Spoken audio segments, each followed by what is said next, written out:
universidades renovadas. Eu sou professor universitário e também estou com essa missão de coordenar a renovação do Brasil. E eu vou dar um testemunho, porque como quem coordenava o evento era o Nazir e quem estava ajudando a fazer a programação era eu, quando colocaram lá a minha fala, deixaram em aberto, colocaram Marcos Volcan, presidente do Conselho Nacional. Aí eu coloquei Marcos Volcan, um testemunho. Então vou me dar o direito de poder falar para vocês e dar um testemunho. Eu gostei do sotaque da Dai. Ela não perdeu em nada o sotaque. Cadê a Dai? Mas, né, Dai? Cadê a Dai? Faz tempo que eu não escuto um sotaque gaúcho no microfone. Eu perdi o meu sotaque. Cadê a gauchada? Eu estava acompanhando as inscrições do início ao fim do congresso, porque vocês observaram, né? As inscrições tudo online. Eu sabia até a idade de vocês, quem estava, de onde vinha, endereço, e-mail e quantos gaúchos. E eu achei muito pouco o número de gaúchos aqui, né? Cadê o número de gaúchos? Deixa eu ver. Tá pouco, né? Então pronto. Mas quem está não tem que levar nenhuma xingada, como nós dizemos lá no Sul. Quem está não tem culpa, quem não veio que tem culpa, né? Bom, mas vou voltar a falar normalmente. Gente, não dá, né? Gente, eu coloquei assim um testemunho, porque eu vivo numa universidade, eu trabalho numa universidade, 40 horas por semana numa universidade. Mas como lá faz 6 meses que eu sou o diretor do instituto, graças a Deus quem faz os meus horários sou eu que faço a grade lá. Então eu coloco 40 horas de trabalho de segunda a quinta de manhã. Então vocês imaginam como é que é a minha vida de segunda a quinta de manhã, 40 horas na universidade. E boa parte dessas horas são em sala de aula, onde eu tenho a chance de, pela graça de Deus, trabalhar disciplinas que são disciplinas que todos os alunos da universidade têm que cursar, que são disciplinas na área da cultura religiosa. E também tem algumas disciplinas na área de ética, mas especificamente eu trabalho nessas primeiras. E eu tenho uma grande dificuldade de falar de Deus nas minhas disciplinas, porque os meus alunos, no início, têm grande dificuldade de entender por que eles têm que fazer uma disciplina de cultura religiosa. Aí eu digo que simplesmente porque eles estão numa universidade católica e essa universidade é confessional, eles têm que fazer, e se eles não fizerem, eles não conseguirão o diploma deles. São 6 créditos. E se eles não estudarem, eles reprovarão. E se reprovarem, podem depois até jubilar.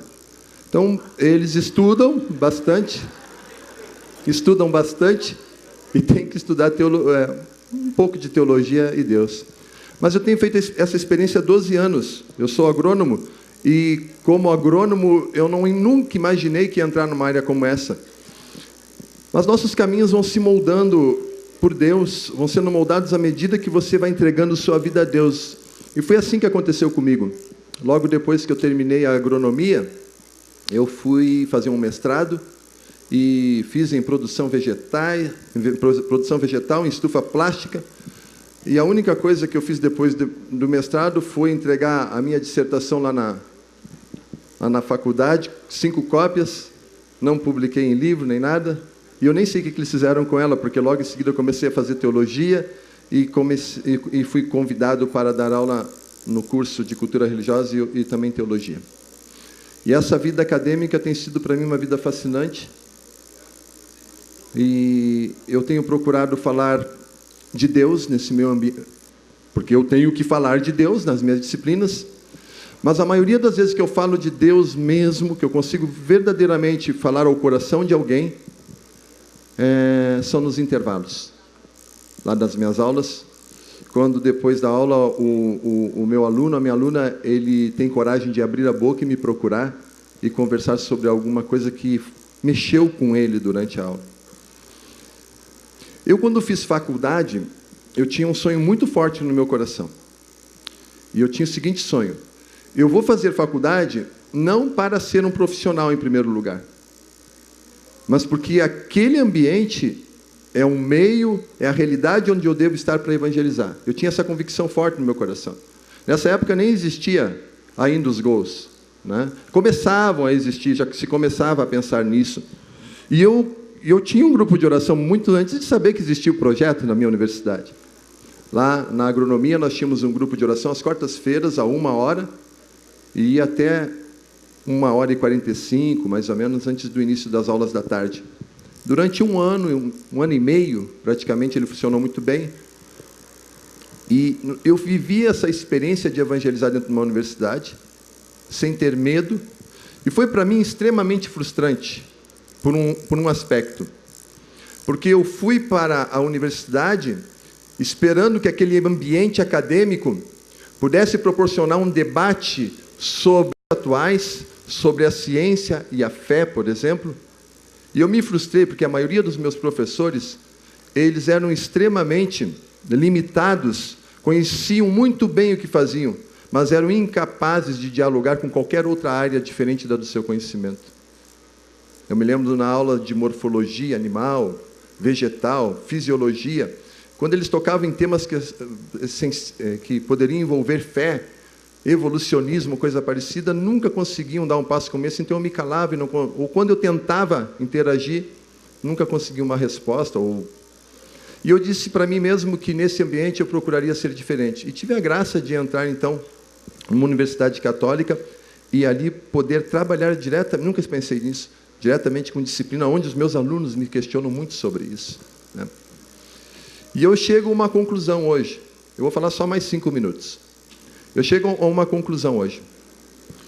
E eu comecei a fazer essa síntese depois da escolha do nosso Papa, com a morte de João Paulo II, né? Um Papa tão amado por nós, e com a chegada de Bento XVI, que para nós assim era muito conhecido por ser um grande teólogo, um homem capaz. Hoje, se você colocar ao lado dele o maior filósofo de todos os tempos, ele vai debater de igual para igual. É um homem muito capaz, um grande teólogo. Eu fiquei perguntando para mim mesmo nos primeiros dias, por que será que a igreja o escolheu, né? O Espírito Santo o escolheu.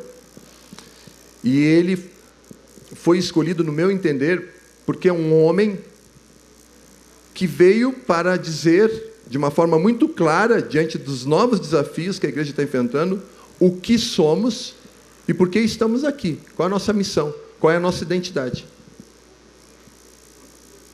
Este homem, ele deve ser muito apreciado por nós agora. Nós amávamos muito João Paulo II, é muito difícil alguém substituir isso. Mas está na hora de nós olharmos com mais calma e ler mais o que o nosso Papa Bento XVI está dizendo, porque o mundo que temos pela frente é um mundo difícil, de um relativismo,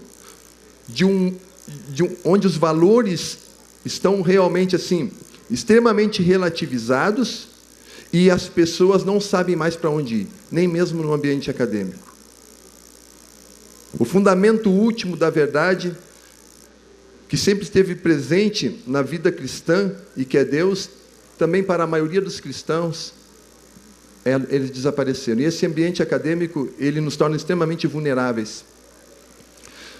Penso que Bento XVI, ele deve ser uma grande referência para nós, hoje, que estamos na universidade. Como alguém que pensa muito, que tem clareza de pensamento e que nos dá um norte.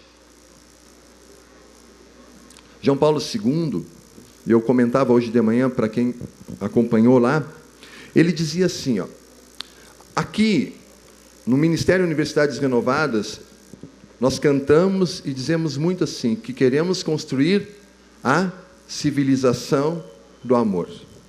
Mas a gente conhece pouco de uma outra expressão que João Paulo II vai antecipar a isso e vai dar a nós. E eu comentava isso lá hoje de manhã. Que a única cultura capaz de fecundar a civilização do amor é a cultura de Pentecostes. Isso aí é riquíssimo para nós. Nós temos que explorar mais isso com o nosso conhecimento. E até com método, porque o que é cultura? O que foi Pentecostes? Qual o caminho, qual o método que nós temos para implantar então essa cultura nesse continente latino-americano, no lugar onde nós estamos vivendo? Porque a cultura que está aí, hoje, é a cultura de morte. Graças a Deus nós estamos levantando nossas vozes. Eu nunca tinha, é testemunho, então posso falar, né? Eu nunca tinha participado de uma passeata, nem nos meus tempos de universidade. Eu até participava de assembleias e tudo mais, mas passeata não. Eu não me sentia bem. Eu estive algum tempo na vida militar, eu não gostava das formaturas e daquilo, acho que foi por isso que eu saí da vida militar. Eu disse, não, é agora que eu vou estar fazendo passeata. Não me sentia bem. Mas não sou contrário às passeatas.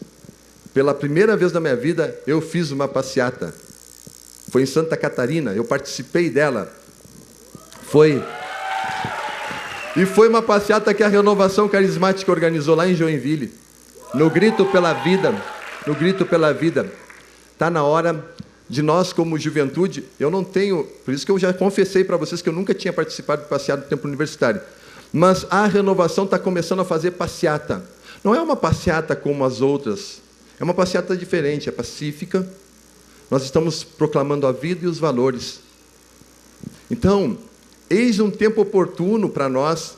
Vocês que estão vivendo o ambiente universitário, é um momento, sim, de nós dizermos para o que viemos, o que somos. E como juventude carismática, como membros integrantes e ativos de um ministério como esse, que eu sou suspeito para falar, porque eu tenho um carinho muito grande pelo ministério, mas é um ministério que ele tem muito para dar para a igreja, para a renovação, para a igreja e para a construção desse mundo novo que a gente tem pela frente. E me permitam rapidamente concluir dizendo assim, eu fui na Amazônia e digo para vocês que foi uma das experiências mais significativas da minha vida até hoje. Fui com o Leandro está lá, né, Leandro? Tu já partilhou com eles ontem aqui, eu sei, né? Mas agora eu vou partilhar um pouquinho. E a Amazônia, eu fui batizado no Espírito, lá no meio das águas e da selva da Amazônia, aquela mata e aquele verde. Eu nunca tinha feito uma experiência como essa. E eu conheço até relativamente bem, porque fiz teologia, as questões fundamentais que falam do pobre, das necessidades de construirmos a civilização a partir de opções preferenciais, como que é feita pelo pobre, pelas crianças, pelo jovem, pela família. Mas foi lá no meio da selva amazônica, no meio da mata, no meio dos rios, no meio das gentes, daquelas crianças especialmente, que eu experimentei um outro tipo de batismo no Espírito. Meu coração se encheu. E eu tenho até hoje, eu gravei inclusive no meu celular a foto, para nunca mais esquecer, e porque eu vou voltar, se Deus quiser, muitas vezes lá, o rosto de uma menina, que talvez vocês tenham visto aqui, se foi passado, que tinha no colo a sua irmã. Ela devia ter uns 9, 10, 11 anos, não sei a idade, ela era pequena, uma criança ainda. E tinha no colo um irmão, um maninho. E todas as crianças que estavam à nossa volta queriam tirar fotos e ela não tirou. Ela não queria, não deu muita bola para nós, não olhou para nós, como a gente diz lá no sul. E aí, eu tirei uma foto dela, porque eu achei muito expressiva aquela imagem, e eu pedi para ela dar um sorriso.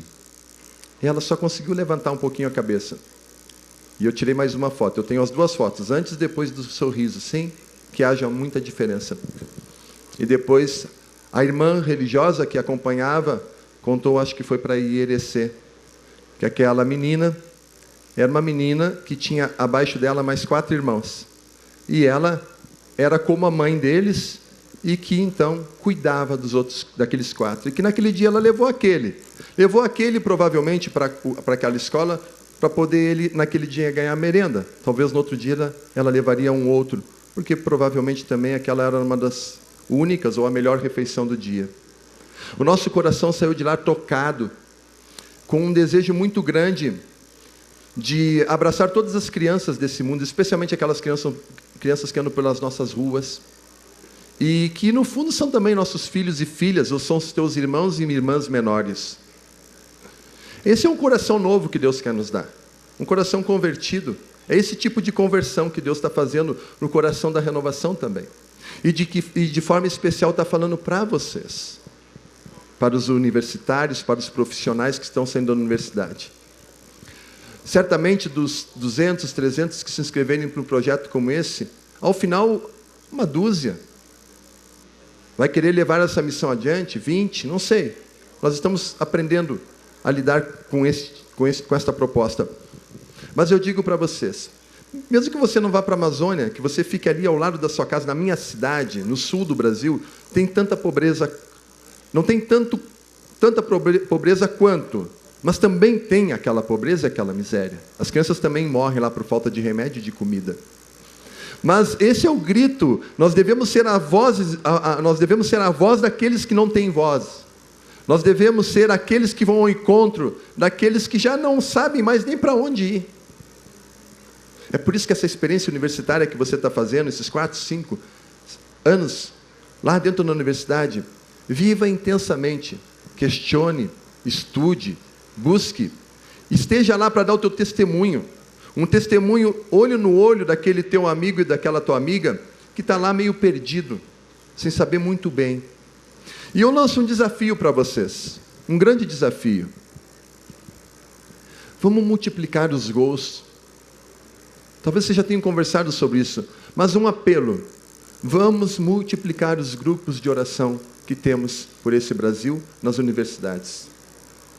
Sinta-se desafiado a fazer do teu grupo mais um, a convidar tantas pessoas que devem se somar a esta nova fileira, a este novo exército, que é esse exército que está construindo essa civilização tão desejada por nós, que é a civilização do amor. Que a civilização do amor não vire um chavão, uma expressão que a gente bota na boca a qualquer momento, por qualquer razão, mas que vire uma expressão que brota do fundo do nosso coração, porque nós cremos nisso. E não esqueçam de acrescentar a essa expressão que a única cultura capaz de fecundar esta civilização que desejamos, qual é? É a cultura de Pentecostes. Levem muitas pessoas, pelo testemunho de vocês, a serem batizados no Espírito na universidade. Que lá eles possam fazer essa experiência e terem suas vidas transformadas. Eu, graças a Deus, tenho conseguido viver isso. Às vezes volto extremamente frustrado para a minha casa, dirigindo o meu carro, porque achei que aquela minha aula não serviu para nada. E daqui a pouco eu recebo um telefonema, uma conversa. O simples fato de procurar testemunhar, viver com retidão ou coisa parecida, eles estão nos observando. Então, faça a diferença onde você está. E, por favor, vamos encher estas universidades brasileiras de grupos de oração, de universidades, de grupos de profissionais, grupos de partilha. Essa é a nossa missão. Saiam com essa missão no coração daqui. Se eu pudesse contribuir com alguma coisa e dar esse recado, eu diria, com o vosso testemunho, com a vossa força, construam, façam. Passe por aquela universidade e diz assim, aqui eu deixei um gol. Eu deixei um gol. Deixei marcado a minha presença aqui com um gol. Naquele horário foi eu que fiz aquele gol, porque vocês sabem que gol dá para fazer a qualquer horário, em qualquer momento, em qualquer lugar, em qualquer espaço. Essa é a contribuição que você pode dar de forma assim muito concreta. E não deixe de dar o teu testemunho. Vou dizer uma coisa para vocês, eu conheço muitos carismáticos lá na universidade. Conheço porque eu vivo lá na vida da diocese. E digo, tenho escutado pouco o testemunho deles lá dentro da sala de aula. São tímidos em falar, em expressar sua fé. Por isso, penso que Bento XVI, nesse momento, é o modelo para nós. É o modelo de quem deixa muito claro para nós, para o que a igreja está nesse momento, para o que a igreja veio, especialmente nesse momento, a dizer à humanidade. Que Deus os abençoe, que Deus os encha com seu Espírito, porque a única cultura capaz de fecundar a civilização do amor é a cultura de Pentecostes. Louvado seja nosso Senhor Jesus Cristo. Para sempre seja louvado. Amém. Universidades renovadas.